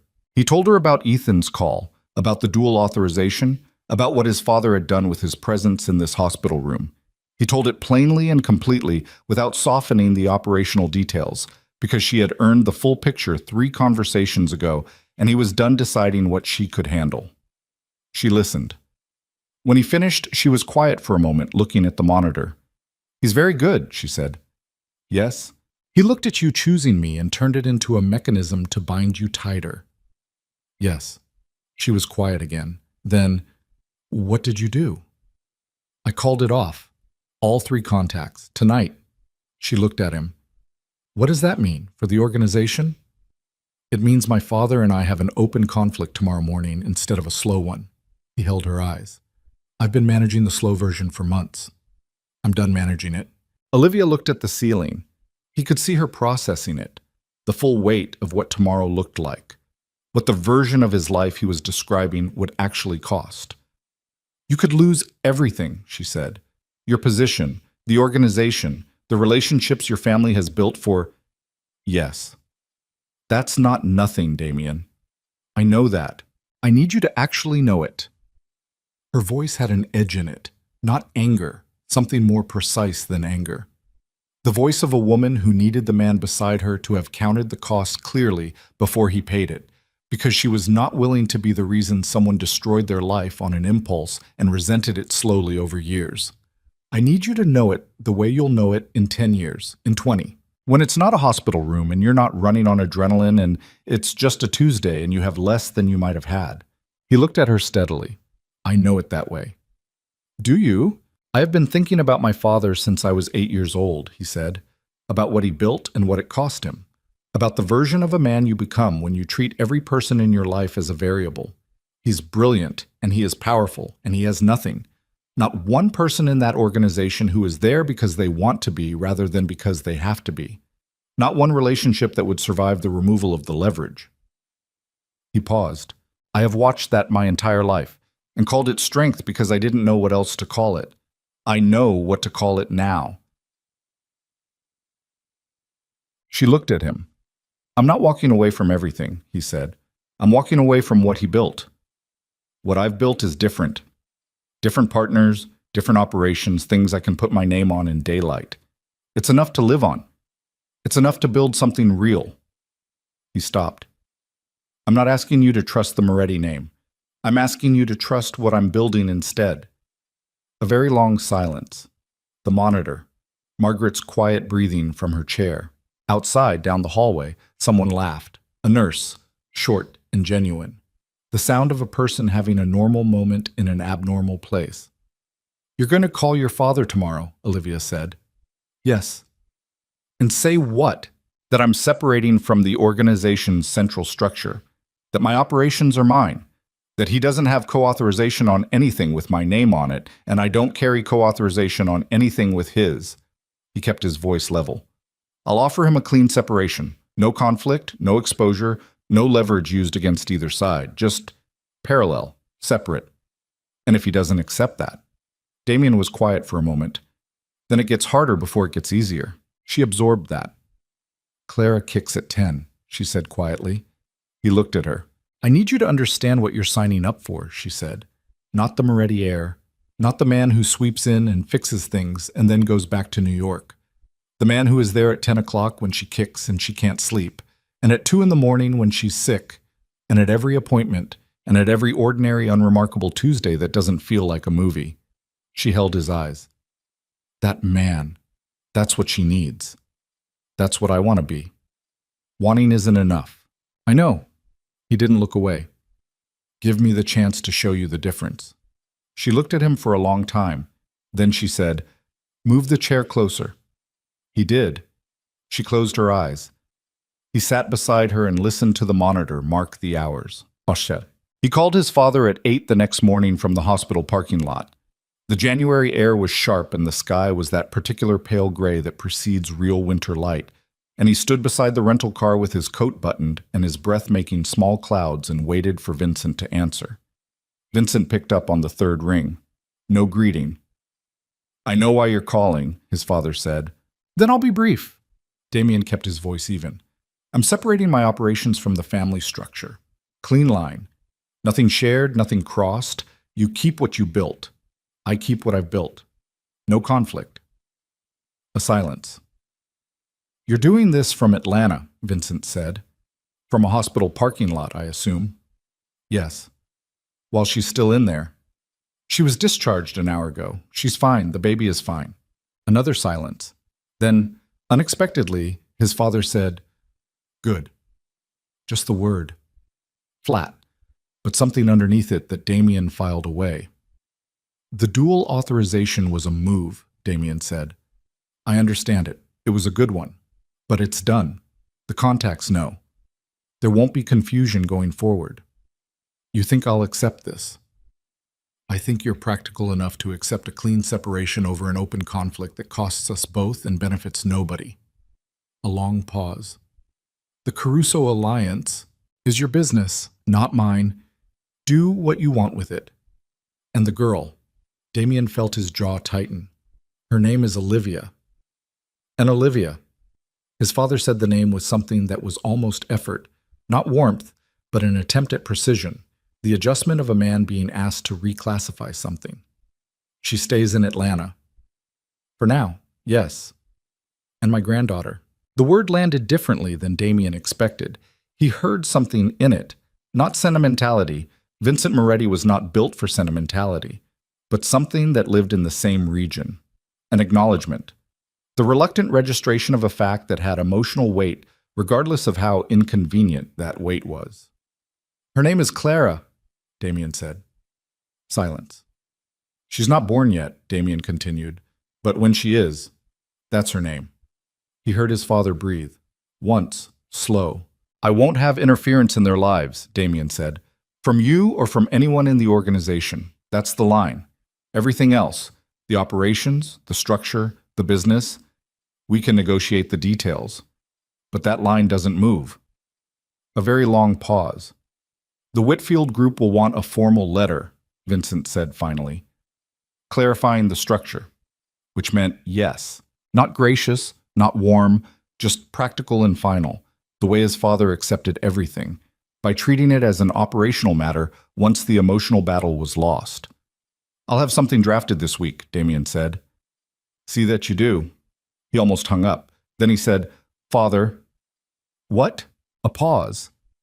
He hadn't planned to say anything else.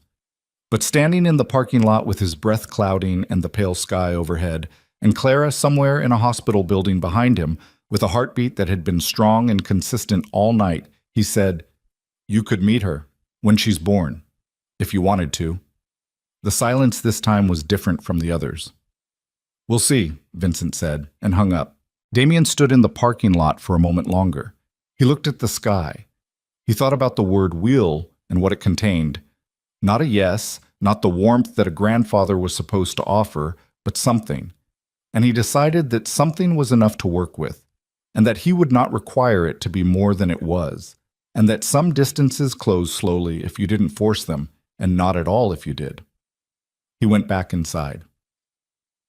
They discharged Olivia at 10:15 with strict instructions: bed rest, limited activity, weekly monitoring, no stress. The last instruction delivered by Dr. Webb with a slight look at Damien that he accepted without comment. Margaret drove her home. Damien followed in the rental car because Olivia had said he could, and because in Olivia's language could was a significant word. The house on the quiet street looked the same as it always did, small and careful. The winter trees bare. The wooden bench on the porch.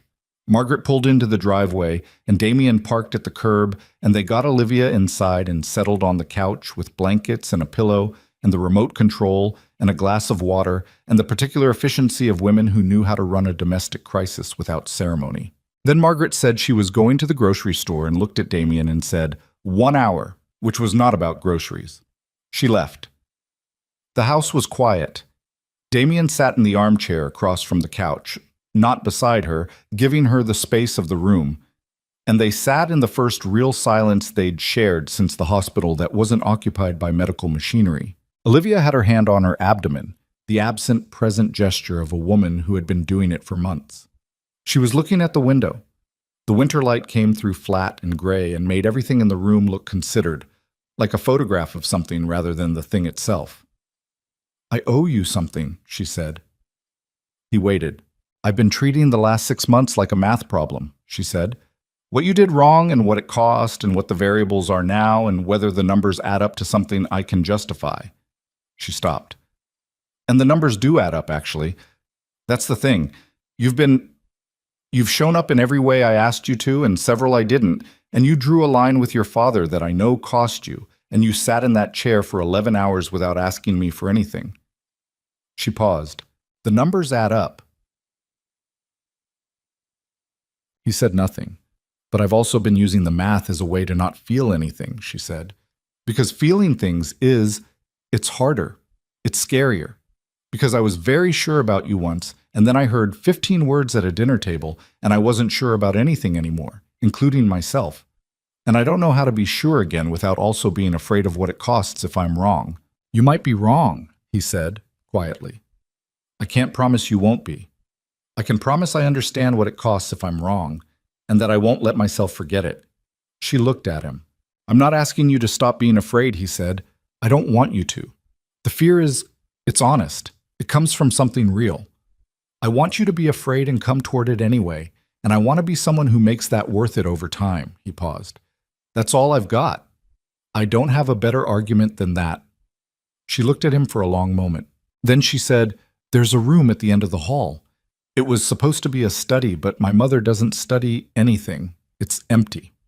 She held his eyes. "If you're going to be in Atlanta, actually in Atlanta, not flying in and out, you need somewhere to stay that isn't a hotel." She paused. "My mother has opinions about the hotel." He understood exactly what she was offering and what it wasn't. "I'll pay rent?" "Obviously. I'll stay out of the way when you need me to." "Yes, you will." He looked at her. Something in him, something that had been locked tight and structural and load-bearing for 34 years, shifted. Not broke. Shifted. The way old things shift when something new puts gentle, consistent pressure on them over time. "Okay," he said. She nodded. She looked back at the window. "She's going to know you," Olivia said. "Clara, whatever else happens, she's going to know who her father is." She said it simply, not as a concession or a gift, as a fact she had decided and was stating plainly. "I need you to understand that's not conditional on us. That's just true. I understand. And whatever we are, whatever this is or isn't, she comes first. Always." "Always," he said, without hesitation. She was quiet for a while. Then, "She's going to have your jaw." He looked at her. "The ultrasound," Olivia said. "The last one, last week. I could see it." She kept looking at the window, but something in her face had changed, softened at the edges, the way things soften when a person stops holding them rigid. "She's going to be stubborn about it, too. I can already tell." "She gets that from her mother," he said. Olivia almost smiled. It was small and controlled and over quickly, but it was there. He moved his things out of the hotel the following day. The room at the end of Margaret's hall was small and had a window that faced the backyard. 2 bare trees and a bird feeder that Margaret maintained with the same practical consistency she brought to everything. He put his bag down and his laptop on the small desk and stood in the doorway for a moment looking at the space, which was the most ordinary room he had occupied in his adult life, and felt something he had no ready name for. Not peace exactly. Something more provisional than peace. Something that would need to be maintained. He called Ethan and spent 3 hours working through the operational separation from the central Moretti structure. The details were complicated and would take weeks to fully untangle, but the shape of it was clear, and Ethan was methodical and loyal and had, Damien had come to understand, been hoping for something like this for years without ever saying so. When the call ended, Ethan said, "For what it's worth, I think you're doing the right thing." "I know you do," Damien said. "I mean it. I know that too." A pause. "Thank you. For everything. For the last 6 months." A silence. "She's lucky," Ethan said. "I'm the lucky one." He hung up and sat at the small desk and looked at the bird feeder in the yard and thought about what the next several weeks would look like. The legal work, the business restructuring, the prenatal appointments, the preparation for a baby who was coming in 6 weeks, whether the rest of the world had sorted itself out or not. He thought about 10 o'clock. She arrived on a Tuesday in late February, 3 weeks before her due date, which surprised no one. The labor was 9 hours, which was longer than anyone wanted, but shorter than it might have been. Margaret stayed the entire time. Damien stayed the entire time. There was a moment around hour 6 when Olivia looked at him across the room with an expression that contained approximately 0 patience for the entire situation and said, "If you say anything encouraging right now, I will ask you to leave." And he said, "Okay," and said nothing else. And she looked at him for a moment and then said, "Thank you," and went back to the work of it. Clara. Margaret Moretti was born at 4:17 in the morning, 6 pounds, 1 ounce, 19 inches. A full head of dark hair which made the delivery nurse laugh with the particular delight of someone who had seen thousands of these moments and still found them astonishing. She came into the world loudly, which Damien took as a sign of something. They handed her to Olivia first. He watched Olivia's face in the moment she held her daughter for the first time and understood that he was seeing something that had no adequate language, something that operated at a level below words and probably below thought. The collision of 9 months of terror and hope and difficulty resolving in an instant into something so specific and so complete that it rearranged the entire architecture of the room. Olivia looked at her daughter and said nothing for a long time. Then she looked up and found Damien's face and said quietly, "Come here." He crossed the room. She placed Clara in his arms with the careful, practical instruction of a woman who had read approximately 4 books on newborn handling in the past month and was now translating that knowledge into action, and then she let go. He had held, in his life, many things of value. None of them had weighed 6 pounds and 1 ounce or looked like this. The small, crumpled face, the dark hair, the hands that were so preposterously small, he felt something in his chest do something he would not describe later to anyone.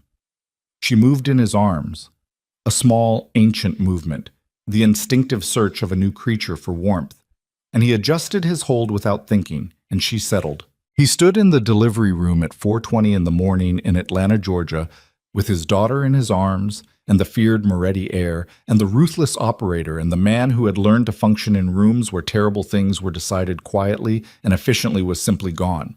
Not suppressed, not controlled, just gone, replaced completely by something that had apparently been waiting in him for 34 years for exactly this. Margaret, from across the room, made a sound that she would later categorically deny was anything other than a cough. Olivia watched him. He looked up and found her eyes, and something passed between them that didn't require any of the language they'd spent 6 months building and testing and breaking and rebuilding. Something that was simply true. He sat down in the chair beside her bed with Clara in his arms, and she reached over and put her hand on his arm, and they stayed like that while the room settled around them and the sky outside the window began the long, slow work of becoming morning. 3 months later, on a warm Atlanta evening in May, Damien's phone rang during dinner. He was at the kitchen table, Margaret's kitchen table, which had become, over the past 3 months, the center of a life he was still surprised to be living. Clara was in the baby monitor on the counter, her breathing the small, constant sound that had become the rhythm of the house. Olivia was across from him with her hands around a glass of water and a report open on her laptop, because she had gone back to freelance work 2 weeks ago with the focused efficiency of a woman who found inactivity agitating. He looked at the phone screen. His father. He and Vincent had spoken 4 times since January. Short calls. Operational. The careful, technical language of 2 men working out the details of a separation that was never going to be simple. There had been no warmth in the calls and no hostility either. Just the exhausted pragmatism of people who had fought and reached an arrangement and were now living inside it. He excused himself and went out to the back porch. "Father, the Whitfield letter," Vincent said. "It arrived. The structure is clear." A pause. "Belmont confirmed this morning." "Good." Another pause. Longer than the operational ones. "Ethan tells me she was born in February," Vincent said. Damien was quiet for a moment. "Clara." "Yes." "February 22nd. "Clara," his father repeated. Just the name. Something moved through the word, something Damien recognized now, after months of watching it operate at a distance in a man who had spent 60 years teaching himself to suppress it. Recognition of the name and of what it meant that she had chosen it. "She looks like you," Damien said. "The jaw." A silence. "I'll be in Atlanta next month," Vincent said. "Business. I may have some time. I'll let Olivia know." A pause. "She'll need to agree to it." "Yes," Damien said, "she will. And if she doesn't, then you come back another time." His voice was quiet and without apology. "That's how it works." A very long silence. "All right," Vincent said. He hung up. Damien stood on the back porch and looked at the yard. The 2 trees and the bird feeder, the warm evening air, the kind of ordinary that he had spent 34 years moving through without ever once stopping to look at directly. He could hear Olivia inside, the shift of her chair, the quiet sounds of a house that was inhabited and working. He went back in. She looked up when he came through the door. "Your father?" she said. "He wants to come meet her, next month." She looked at her glass for a moment. He watched her process it. The full history of that, everything it contained, everything it cost her to consider it. Then she said, "She should know her grandfather." She looked up. "Even if he's difficult." "He is very difficult." "So is she already," Olivia said. "Maybe they'll understand each other." He sat back down across from her. From the monitor came a small sound. Not distress, just Clara announcing something to the empty room, the unprompted vocalizations of a 3-month-old discovering that sound existed. Olivia reached over and turned up the volume, and they both listened. It went quiet again.